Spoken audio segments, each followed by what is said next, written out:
What is going on, everybody? Welcome to Recover Out Loud, episode number 60, brought to you by the Antisocial Network. Today, we got an awesome guest, super awesome from across the country, up north in the cold north, Essi Bagheri. How you doing? I'm doing great, Sean. Thank you for having me on your show. Thank you for being on, man. Thank you for volunteering and really stepping forward. I'm super happy to have you today. My pleasure. All right, Essi, would you like to give us a formal introduction of yourself? For sure. My name is Essi Bagheri, and I live in a beautiful Vancouver, British Columbia, Vancouver, Canada. And I've been here for almost 35 years. And me and Sean, we have lots to talk about today. Yeah, we do. Yeah, we do. Yes, yes. Vancouver, man, that's is it cold at this time of year? You know what? It's a little chilly right now, but it's beautiful. Like right now, if I show you my view, it's like it's ocean view. It's very green, and I'm blessed. I don't know if you've been here, but it's a really place to visit. No, I've never been there. It's been a place that I've wanted to visit, but I haven't. And I woke up. I live in West Virginia, Hmm. and so it's normally like pretty warm. I woke up this morning and I was like, "Goodness, it's so cold." I walked out of the room and into the laundry room, and it was just like freezing cold, and it's been that way all day. That's why I got the hoodie on, and because Yeah, I'm bald and it gets really cold. we have the same haircut. Yeah. Yeah, we do. Yeah, we do. So what are some things that you like to do when the weather's nice in Vancouver? You know what? I exercise regularly. Something that is really I go for a hike. I live in a place called Beach Avenue, and I go at least 4 or 5 times a week. I go for a long walk, and lot of meetings, lot of recovery stuff that I do, and having fun. Because you can't be sober and not having fun. So Yeah. a lot of stuff. Yeah. And you brought up a good point. You can't be sober and not have fun. And when I got into recovery, when I first got into recovery, I was like, man, my life is going to be boring. I'm not going to be able to do anything. And you know what? I can do everything I used to do when I was drinking Hmm. sober. And so that's a huge plus to me. Life changes when we get sober. Oh, totally. And Sean, this is the stigma that people they don't know. And I'm really glad that you do things like that. And that's what my podcast is about, recovery and trauma, because there is a stigma about recovery, about addiction, about and people they really don't know that this is like amazing. This is a life changing. Your audience will find out a little bit about my story as we go along. But this is recovery is it's you can't put price on it, brother. You can't No. put price on it. It's absolutely the best thing that happened to me. At the same time, Sean, there was one point that I thought that's the worst thing happened to me. Why, poor me, look where I end up. But who would have known? Who would have known? Yeah, I used to look at the day that really transformed everything for me, and I used to say, "Oh, that was the worst day ever," right? Mhm. But honestly, if that day hadn't happened, I wouldn't be here where I'm at today. I probably would be in jails, institutions, or Mhm. dead. Totally, totally. See, I just came from a meeting, and one of my friend was just celebrating 5 years, and like it's you see people, you come to this room. Like I've been around for 25 years. I'm not 25 years sober, Sean. Yeah. I'm coming up in June, going to be 9 years. But here's the thing: for I really fought this because I thought I know how to stay so. I've been to 17 treatment center, 29 detoxes, psych ward, homelessness, and here is how I used to do. I was you know what I believe the only time that we change as a human is when we get to the point. But our illness, our I call it illness because it is to me. Because what else? I would come to this like I would lose everything that I have, and I would crawl to these detoxes and treatment center. I said, this time is going to be different, and I really meant it.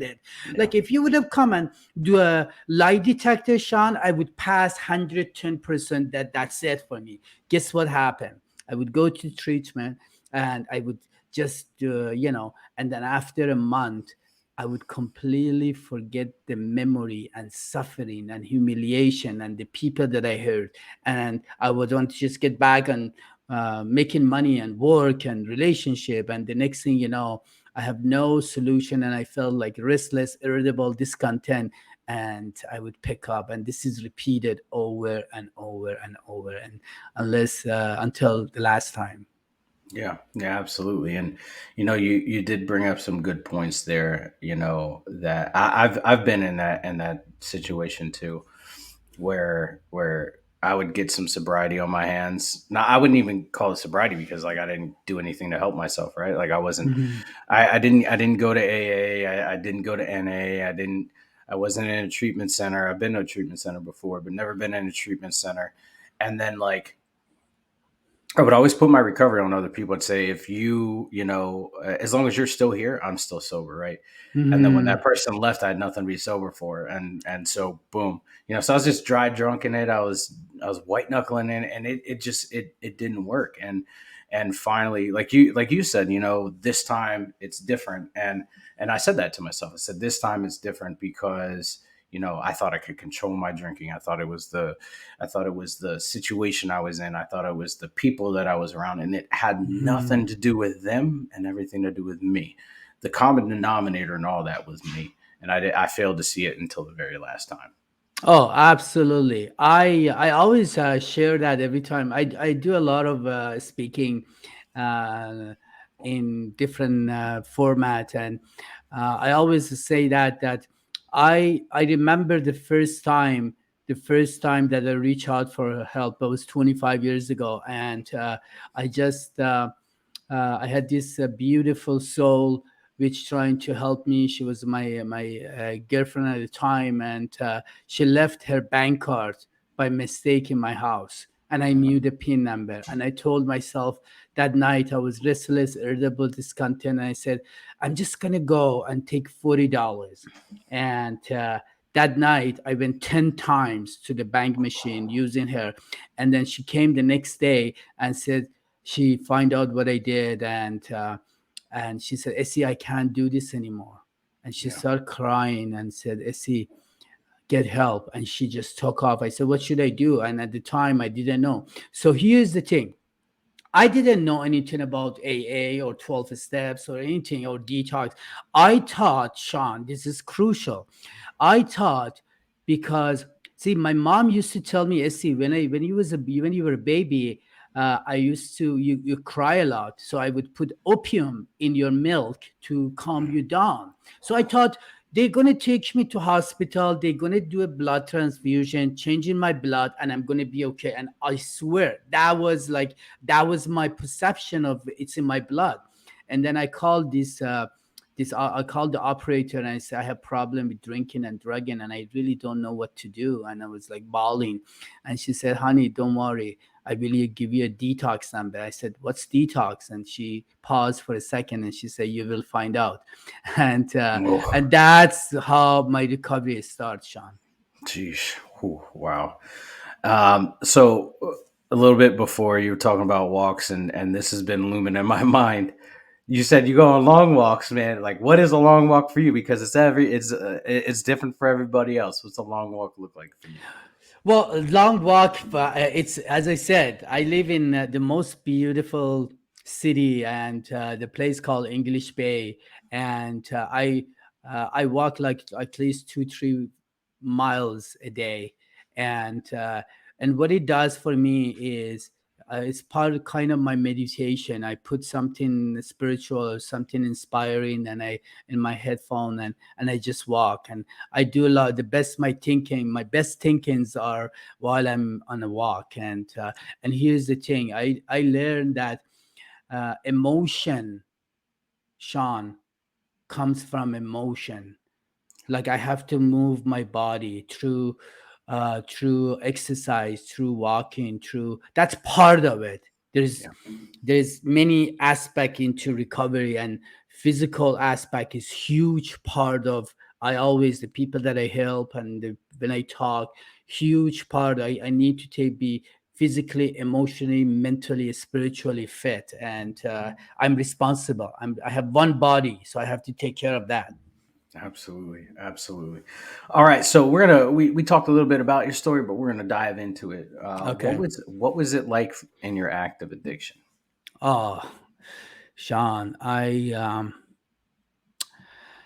you see, I took my first drink when I was 14 years old, and it is important for me to mention that for your audience to know drinking and drugging is not a problem. It's a it's a symptom of underneath problem which I didn't know, and it is crucial for your audience to understand why we do the things we do. See, me before age of 10, at age of 5 I find out that I have two mothers. Before age of 10 I was mentally, emotionally, physically, sexually abused. At age of 14 I was brainwashed, or I don't know what else to call it, at age of 14, to volunteer to go to Iran Iraq war, to blow myself up.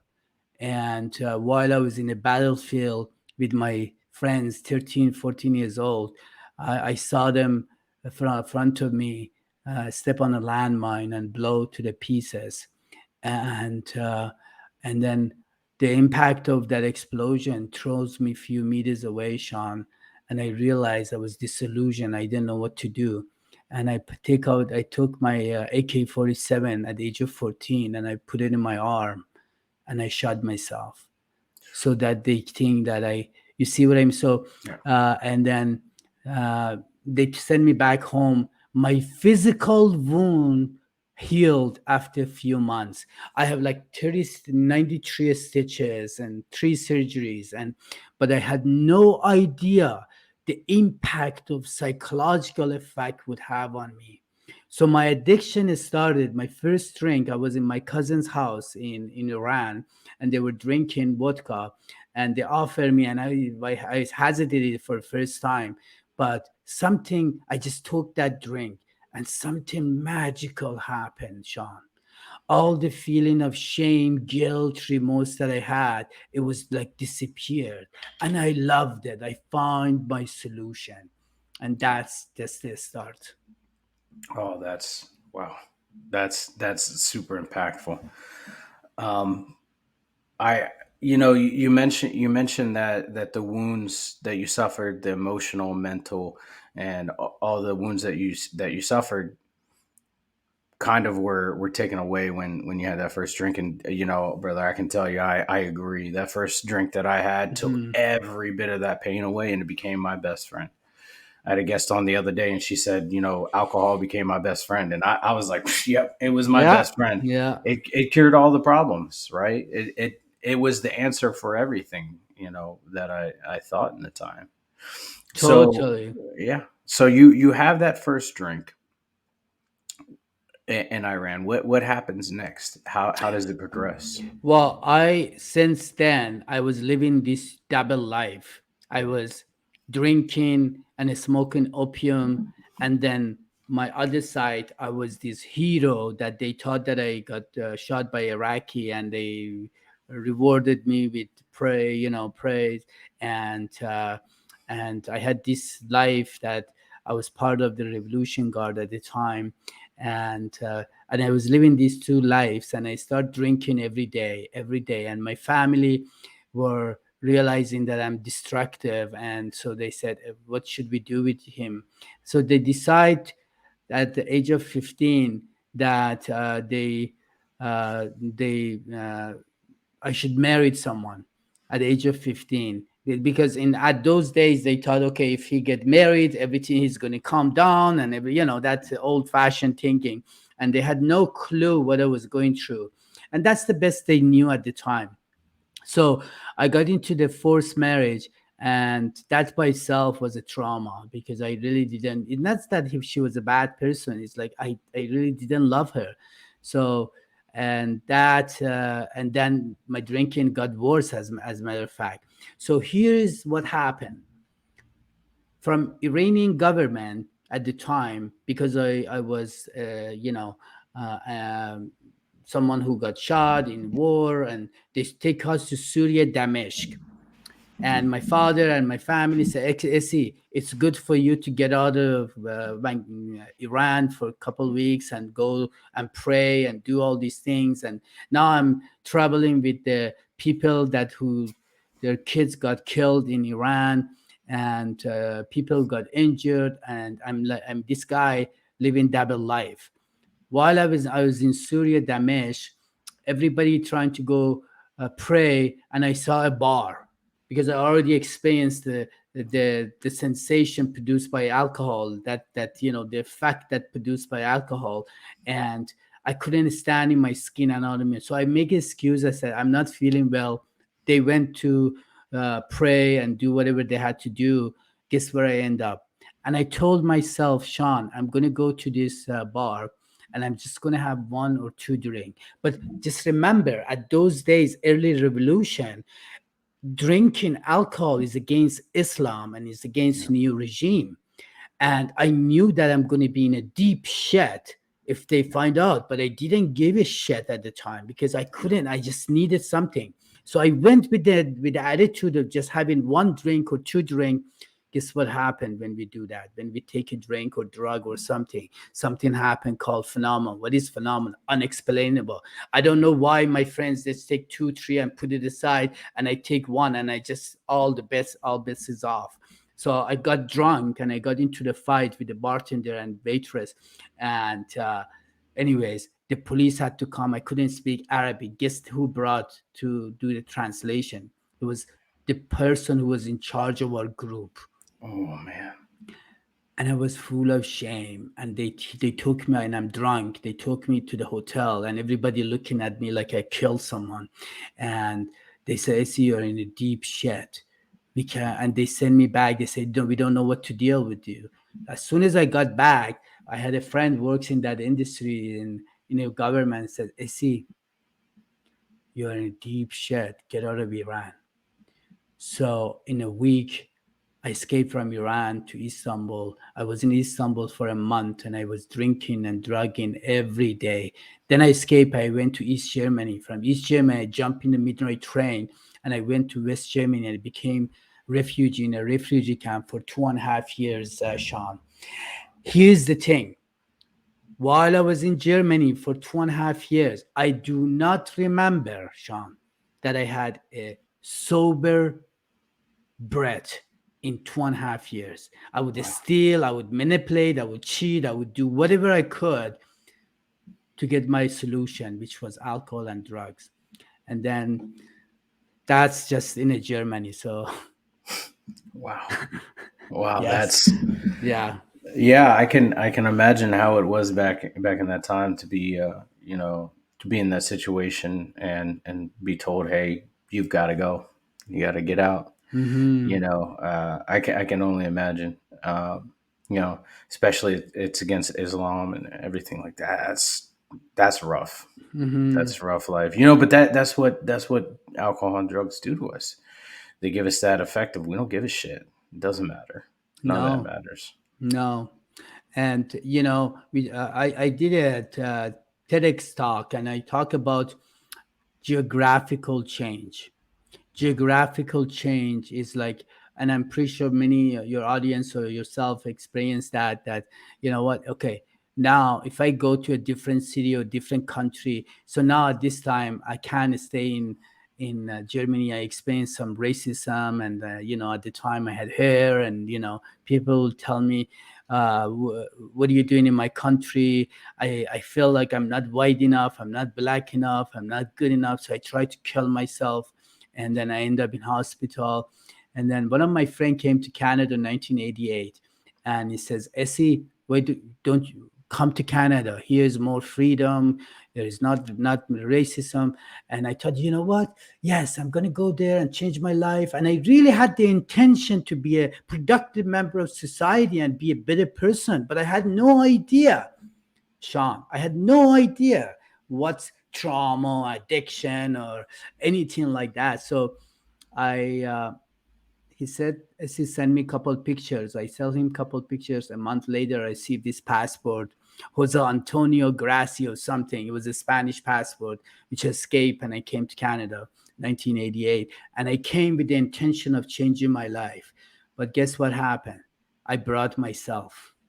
Yep, yep. You brought the same habits. Same habits, same personality, same trauma, same everything. And and then in Canada, I was good for a couple months because we can't stay sober for with fear. With fear, we can stay sober. Fear can sober us up. And then I got introduced to crack cocaine. Mm, Oh, my life just, I thought I had problem, Sean. I thought I had problem. Wow. that's a whole new I level of That's problem. a So, whole new level of problem, which you might know what that feels. And yeah. yeah, I've never tested around with crack, but I know people that have, and I've heard firsthand account. And when I got into early recovery, I didn't understand how fast you could get hooked, Hmm. right? And I had and so I mentioned that to a counselor in group counseling. I said I don't believe you can get hooked that fast. And she pulled in one of the participants that was standing around, and she was like, "Hey, you've done crack before. How long did it take you to get hooked?" And he said, "That first hit." And Hmm. I was like, "Holy crap!" And then systematically over time, I hear people with the same thing. So you get introduced to crack cocaine. What happens after? Well, at the time, I was working very hard and I built a life. I had thousands of dollars in my account, nice place, furniture, stereo, car, everything. And then I got introduced to crack. In 3 to 4 months, Sean, all the money was gone. My Hmm. car was gone. All the furniture it's gone. I sold everything. And uh, then I couldn't pay the rent because I was so dysfunctional, and I was homeless in Toronto. And so I got back on my feet again, and I got a rented place. And a couple of my friends said, "Essie, let's go another geographical change. Maybe if we go to Vancouver, it's going to be better." So Yeah. so another geographical change, which I we moved, me and two of my friends, we drove from Toronto to Vancouver. And again, I really wanted to change. At this point, I don't know what is addiction. I didn't know that I had a problem. I was just the unluckiest guy living this fucking earth. That's Yeah. how I felt. And so yeah, and then I came to Vancouver. And I was doing good for a few months. I'm new city, we trying to behave, we always Yeah. trying to behave in first few months and be get a place. But same thing happened. uh, Now again, I was working. I always good at making money. I had a driven part in me that I always good. Like a majority of alcoholic addicts, they're smart people. They're resilient. That's why my talk is resiliency talk. We are resilient people. We're not a dumb people. And but so that's what happened. I went again. I was telling you my first detox, and then I went to this treatment. They said you got to go to treatment center. I said, "What is treatment center?" I said, "Oh, yeah."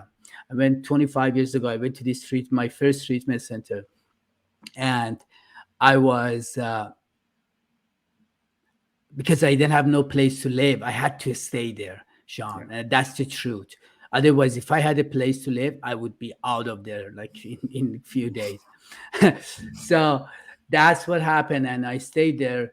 I was there for a month. This is really crucial for people, especially your audience, if they have problem with alcohol and drug.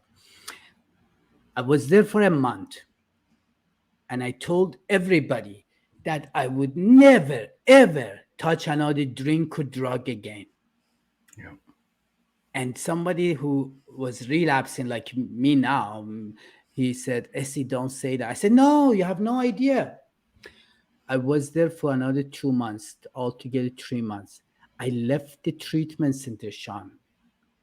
2 days later, I'm back and drinking and using crack. I was baffled. Am I crazy? So that's what happened. That was my experience, first treatment center. Yeah, yeah, I can relate and understand that. Every time every time I've said I'm never going to do that again, Mm-hmm. it really translates to I'm not going to do that yet. We Mm-hmm. live, when we're in that active addiction, where we live in the realm of I haven't done it yet, or Yes. I'm not ready to do it yet. So yeah, that's wild. So you get out, you relapse, you lapse. What happens next? Well, I was homeless. I was using drugs, drinking, and 7 months of torture. Honestly, torture. So I went to my second treatment center. I went to my second treatment center and for 45 days. And this time, Sean, because of fear, I I went first my first meeting in Vancouver, and I got involved in a Mhm. fellowship. I was involved in a fellowship, and still haven't done, excuse my language, fuck all for my Yeah, recovery. And I just getting new friends, going to meetings. Again, I start building a business. I had 20 employees working for me, hundreds of $1,000 in my account, 5.5 years sober, dry. I can call it dry. 5.5 years dry from my meeting that I usually go. I got into my car. Instead of going home, guess where I end up? the I bar. end up in a place called Main and Hastings, the place that is devastating. Drug use, alcoholism, people dying left and right. And if you would have asked me, Sean, 10 minutes before that, that's why I call it suddenly from nowhere, the thought came. That's a second symptom that if you would have asked me 10 minutes before that, Essie, you're gonna go and you're gonna destroy your life and you're gonna be homeless in no time and same shit, I would tell you that you're a liar. Because I Yeah, still, if you'd have come to me and say, Essie, can you describe to me what you're suffering? I and I would say, yeah, I drink too much, I fight, drink and drive, and you know, and but I didn't know what was the problem, Sean. That's basically what happened. yeah, yeah. We tend to not know what the problem is. Especially if we haven't worked on our recovery at all. We're No. just abstaining. That's really all we're doing. So I do Mhm. have a question because I like to ask this to people Of that course. that, that talk about that going in the rooms. Do you remember your first meeting and what was your first impression like at the meeting? I hated it. Yeah, Okay, especially when, see, here's the thing. Especially, remember I said when I went to that first treatment center, if I had a place, if I had somewhere to live, I would go, yeah, because I went to this meeting and I saw the word God. Everything else just disappeared from me. I hated God, and I explained to you why. Because yeah, age of 14, I shot myself. I went to war because of the name of God. I just hated God, but uh, but it wasn't God. So uh, that was the first my impression. But the other impression that I get in a positive side, Sean, was the kindness, the generosity, like the people that I felt, um, wow, they actually care. There are people like me, and they start hearing about people. suffering from and because I thought that's just me. I was so self-delusion, self-centered that I thought the world is around just, it's just me. Yeah. And so that was my first impression. I remember my first impression. It was 2010 when I went to my first meeting, and Uh-huh. it was a speaker meeting. Yeah. I didn't go willingly. I was invited by my dad, and my dad was in recovery. It just so happened that speaker meeting, he was the speaker. So I had to sit there and listen to him share his story about recovery. And I was so angry, man, because like Hmm. I was raised with this piece of shit that was an alcoholic, and now he's sharing his wonderful life with everybody else. You know what I mean? Yeah. That was my perception. It was like, fuck him. He's doing this for, for everybody, to like him and love him. And little did I understand, like, he was doing it just like we're doing it now, right?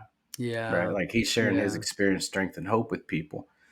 Um, so yeah, but on a high note, man, you're absolutely right. When you step in those rooms, the generosity of people is just Wow. astounding. The love that you get, the support you get is just it's outrageous. It's totally like right now, Sean, I can tell you that my biggest, biggest uh, love that I have and received is from the people in the rooms. Yeah. And I can tell you 98%, 95 to 98% of all the people that I interact with, they are in the rooms. Yeah. And but there is as you said, there is I didn't know that there is that I was selfish. I didn't know that I was inconsiderate. I didn't know that anything about childhood trauma. I didn't know about that in my whole life.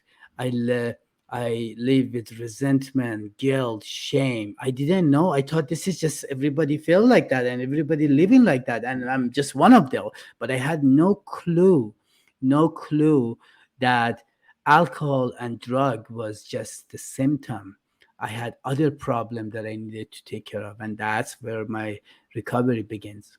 Absolutely. So time after time of going into the rooms, going into rehabs, relapsing, getting back up, picking yourself up over and over and over again, uh, you get to that point where you reach that final rehab.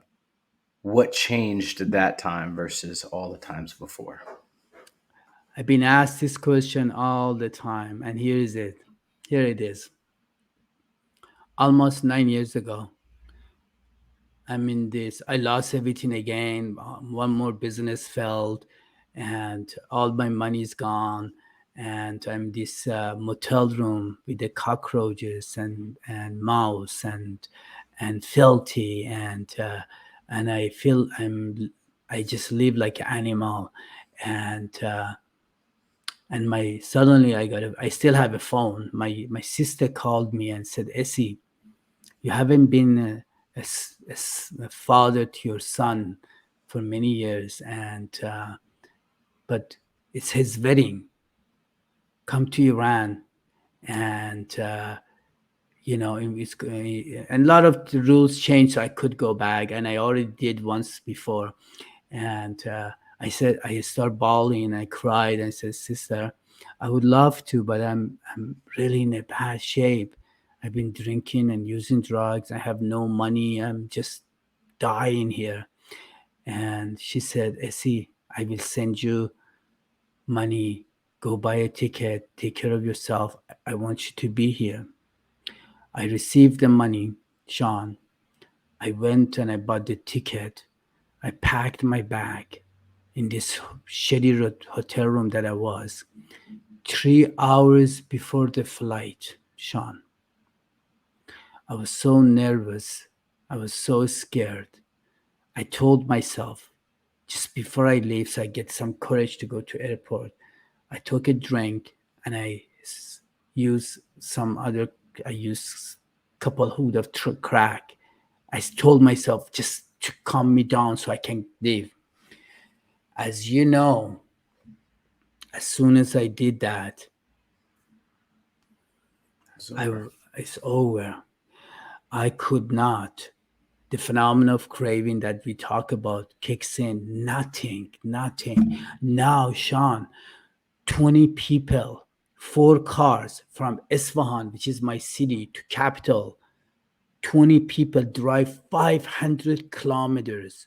They knew my flight number, they knew everything. 3 hours before the flight, I canceled my ticket and I got them some of the money back. And they calling me, they emailing me, they do, and I don't have the guts to tell them what's going on. Yeah. They slept in airport. That night, I wanted to kill myself again.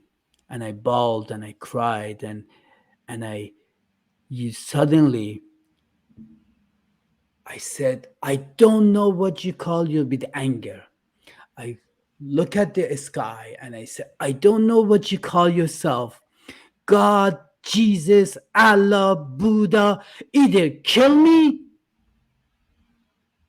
or save me. I can't do this anymore. And I fall asleep. And the next day, two of my friends they came and they took me to my last recovery house. And my journey starts. And I told myself, because I never heard anybody in my family back home, because nobody knew what's going, but that was the first time. And I started going to 12 steps. I start going to trauma group. I start doing counseling and exercise, meditation, and I dive in the middle of 12-step program and everything around it. Yeah. And that's what that's what changed. That's that's pretty rough. That's Mm-hmm. intense. You know, I remember getting to that point where I was, I don't know who the fuck is up there. Whoever Mm-hmm. you are, dude, whoever you are, Yeah. end it or help me because I can't Yeah. do it shit on my own. Yeah, that moment of desperation Mm-hmm. is the key for us. You know, the gift of desperation is one of the most beautiful things that I've ever been given. Um, so you enter into recovery into your recovery house. What are some of the tools and the skills that you learned while you were in there that helped you be successful this time? Well, this time because I really gave my 110%. I had to shut I had to shut down shut my mouth, Sean, and forget about that everything that I knew about recovery and follow suggestion. Because my thinking, my best thinking brought me to that place. My best thinking that I thought I'm a smart, I'm a businessman, and I'm a fuck brought me to that prey of fell down to my knees and I said that what happened. So I start basically following. I got someone which we call it, for those who don't know, in 12 step we call it sponsor, and then I signed up for counseling, and then I signed up for trauma because hey, childhood trauma is a huge thing, and I wasn't just suffering for one trauma or two. I was like complex trauma, Yeah. and then I start helping other people. I Mm. start really my life changed when I start thinking about you, Sean. My life changed because my whole life it's me, my resentment, my finance, my life, me. And guess what happened? Every time. So I had to build self esteem. What is self esteem? How do I get self esteem? I had to start doing esteemable act. What is esteemable act? Doing service when I want to watch hockey game or I wanted to go to a concert, spend time with girlfriend at the time, and somebody called and say, hey, we need someone to talk or we need someone to pick a new guy. So doing inconvenient action, Sean. Inconvenient action because it's easy to just go to the meeting and just put my ass in a chair. That's Hmm. not an inconvenient action. Inconvenient action is just get out of something that I really wanted to do, and do something that, and every time, Sean, every time that I did an inconvenient action, my my soul, my spirit just becomes stronger, and I feel like, oh my God, and I love it, and that's what I'm continue to do. Yeah, I know. You know, those inconvenient actions. I don't know about you, but when I do those inconvenient actions, you know, that service work and everything like that, I'm like, fuck, I don't want to do it, right? Hmm. Like, but I know that I'm gonna receive something on the back end that I didn't even know I needed. And so every single time that I'm like, shit, I just don't want to do this. I don't want to go to a meeting. I host other meetings outside of 12-step programs, and Hmm. every time I'm just like, fuck, I don't want to go, and I just sit here and wait for the meeting to start, because it's two different time zones. And little did I know, there was this revelation that comes to me in the middle of that meeting or toward the end of that meeting, and I'm Hmm. like, shit, I'm glad that I came. I'm glad that I got out of my own way. Glad I got out of my own head. And Hmm. that is, to me, is are the most profound, are the most quiet moments. Those quiet moments are the most profound ones for me. Totally, totally. It's like, I think, Sean, one of the things that I always talk about, because this is not your audience should know. Like, there was time that I didn't eat for 3 days. I was eating McDonald's ketchup for 3 days. I was like in a bad place. And then to the place that people say, Essi, I'm not saying that to brag about. I'm saying that if someone like me who came from a place of hell, then people say, Essi, why don't you write a book? I said, me, I'm not a writer. Guess what happened? That by itself was a therapeutic journey.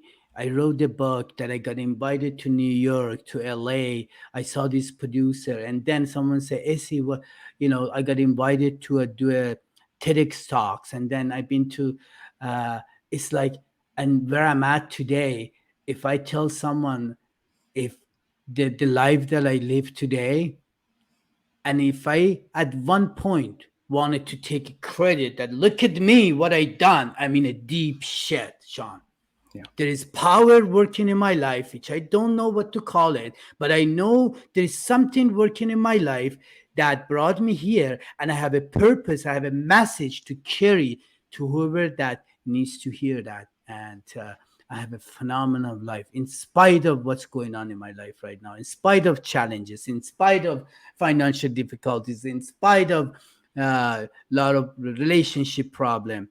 And I'm just totally blessed to be a part of human species, the regular human. Yep. One of the things that I always preach to people that I work with, and I don't even preach to them, but I say quite often, is life does not stop when you get sober. No. Life gets harder, actually, because you're learning how to handle situations or work around situations where you normally would turn to that drink or that drug, or Hmm. that behavior, but now you have to do it in a sober mindset, right? What is a hard situation that you faced while you're in recovery that you said, I'm not going to drink or do drugs? Great question, Sean. In my 8.5 years of first 8.5 years recovery, I did not get in a relationship. I mean, serious relationship, intimate relationship. And almost 7 months ago, I got into this relationship that I wasn't in really good space. I wasn't, but I got into this relationship that at the time I said, wow, early honeymoon stage, we call it. And then shit hit the fan, Sean. Yeah, yeah, I mean, shit hit the fan, and I thought I dealt with all my insecurity and trauma and all the things, but I haven't experienced this part. And I'm telling you, life does not happen to us. life happened for us. So she came in my life, and she, at the time, I thought, oh my God, the things like that's the first time in my recovery that for a second I can tell that it was just a small shoo. It wasn't Mm, strong because I believe I have a strong foundation of recovery. yeah. But that was the first time something really emotional that I was bawling to the time. But I had to go through that. I had support group, I had counseling, I had sponsor, I had meeting to go, I had a responsibility. And guess what happened? Today, I'm sitting in front of you, Sean. I have nothing but goodwill for that individual and pray for her family. And that wasn't me. Before, if I break up with someone, you fucking bitch, and Yeah. blame and all the shit and what you did to me. But today, honestly, I can say she helped me like no other, because I had to go through deep down and work some childhood abandonment issues, some we call it trauma bonding, some Yep. trauma bonding, in able to sit in front of you and be totally okay and learn something that I can use in my future relationship.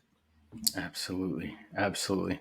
So today, 8.5 years, what does your program look like today? I June 16 is my it's my sobriety day, so it's going to be 9 years uh, if I'm still sober by that time. And what it looks like today, I am beyond. I have fellowship around me. I have reunited you. I have built uh, made amends to my two sons. I went to Iran 2 years ago, and I sit down and I made amends, and we had three of us cried. I have a great relationship with my family in back home. Like, they really, like, this my son. They called me and his wife, and they really love me like nothing. This is I could not make that happen today in my community, in the recovery community. I've been told many times that, Essi, you're very respected. And like, oh my God, I am respected. The crackhead who wanted to kill himself and had eaten McDonald's ketchup, Yeah. and I help other people. So I have a beautiful life in spite of the challenges that I have. Absolutely. Trust me, the challenges won't stop. Uh, and I end with this conversation. Either I just left the challenges. Les Brown talked about this. Or I'm in challenges, and guess what? Or I'm heading towards the challenges. That's fucking life. Either we like it or not. Yeah. Oh, I agree. I agree wholeheartedly. No matter what, it's either you're leaving the challenge, you're in the challenge, or you're headed toward one. It's life. And I think that's a good way to look at it. You know, and I'm so happy that you made amends with your sons. That's Oh, that's that's amazing. ah, Best feeling in the world. wow. That was, yeah, even talking about it gives me like, oh, my heart is just so, uh, I'm just so blessed. I'm just so blessed, brother.